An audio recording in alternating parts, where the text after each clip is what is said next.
কোনো সংকট আসলে তখন আমরা স্বাস্থ্য ব্যবস্থার সীমাবদ্ধতাগুলো নিয়ে কথা বলি।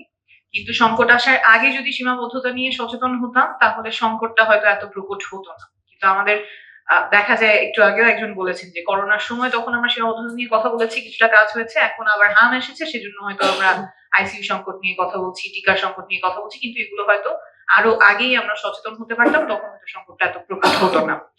তো স্বাভাবিকভাবে আমরা হামটা কিভাবে নিয়ন্ত্রণ করি? টিকার মাধ্যমে। আমার 95% মোর দ্যান 95% যখন টিকার মাধ্যমে সুরক্ষিত থাকে, তখন কমিউনিটি সুরক্ষিত থাকে। তাহলে আমার এই টার্গেটটা ফুলফিল হচ্ছে কিনা সেটা জানতে হবে। কোন, কোন এলাকায় এই টার্গেটের চেয়ে কম টিকা গ্রহণ হচ্ছে সেটা জানতে হবে। তাহলে সেই জায়গায় আমরা টার্গেট করে ভ্যাকসিনেশন এর আপটেকটা বাড়াতে পারি। এবং এখানে আমার তথ্য লাগবে যে ১ম ডোজ কারা নিচ্ছে, সেখানে ফল করছে কিনা নাকি 2nd ডোজে ফল করছে। এখানে আমরা অনেকেই জানি যে ১ম ডোজ নিলেও দেখা যায় ১৫ মাসের যে 2nd ডোজটা ফার্স্ট ডোজ নিলেও ১৫ মাসের যে 2nd ডোজ সেখানে হয়তো অনেক সময় ল্যাপস করে। তো আমার এই তথ্যের ঘাটতি যদি থাকে, তাহলে তো আমি ওই জায়গায় টার্গেটেড ইন্টারভেনশন করতে পারবো না।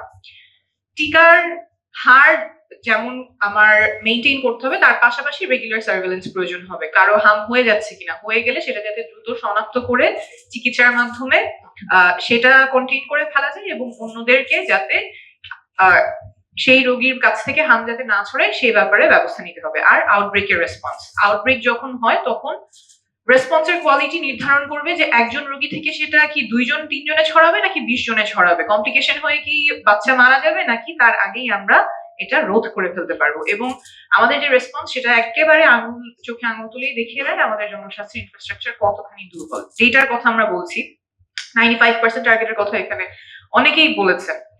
95% যদি টার্গেট হয়, আমার বর্তমান অথবা গত কয়েক বছরের রেট কি?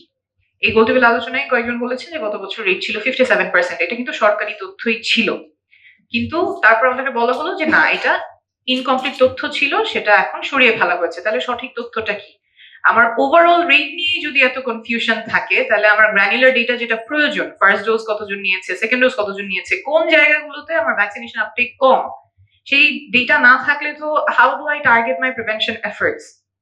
এবং যে কোনো একটা সংকটে তথ্য সবচেয়ে গুরুত্বপূর্ণ হয়, কারণ আমি জনগণ কি শঙ্কিত হবে, আশ্বস্ত হবে, সেটা নির্ভর করবে কতখানি তথ্য আমরা তাকে দিতে পারছি। গণমাধ্যম কতখানি সচেতন করতে পারবে সেটা ডিপেন্ড করবে আমার তথ্যের কোয়ালিটির উপরে। ট্রিটমেন্ট কিভাবে প্ল্যান হবে সেটা ডিপেন্ড করবে তথ্যের কোয়ালিটির উপরে। এখানে আমরা বারবার বলছি যে চিকিৎসার ক্ষেত্রে বেডের সংকট আছে কিনা, আইসিইউ সংকট আছে কিনা, তার আগে তো আমার জানা লাগবে কতজন কেস আছে, কতজন বাচ্চা কমপ্লিকেশনের মধ্য দিয়ে যাচ্ছে। গতকাল আমি স্বাস্থ্য মন্ত্রণালয়ের সংবাদ সম্মেলনটা দেখলাম। ওখানে সাংবাদিকরা খুব স্বাভাবিক একটা প্রশ্ন করেছেন যে কতজন বাচ্চা এখন পর্যন্ত মারা গেছে।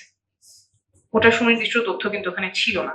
তো আমার কতজন আক্রান্ত হচ্ছে, কতজন মারা যাচ্ছে, এতটুকু তথ্য তো একেবারেই বেসিক। তারপরে তো আমার যেতে হবে যে আচ্ছা, তাহলে আমার কেস ম্যাপিং গুলো, কারা আক্রান্ত হচ্ছে, কন্টাক্ট ট্রেসিং করা লাগবে, কাদের মাধ্যমে আক্রান্ত হচ্ছে, কোন জায়গাগুলোতে বেশি আক্রান্ত হচ্ছে, যাতে ওই জায়গায় কন্টেইন করা যায়। কোন জায়গায় আমার স্কুল বন্ধ করতে হবে না, ভ্যাকসিনেশন ড্রাইভটা যেটা ইমিউনাইজেশন বুস্টার আমরা দিচ্ছি, সেইগুলোর কাজের জন্য তো সেই তথ্যগুলো লাগবে। কিন্তু এই যে বিভিন্ন সংস্থা কাজ করছেন, কিন্তু বিভিন্ন সংস্থার মধ্যে সমন্বয় এবং তথ্যের ঘাটতি, এটা কিন্তু প্রত্যেকটা লেভেলে ভোগায়।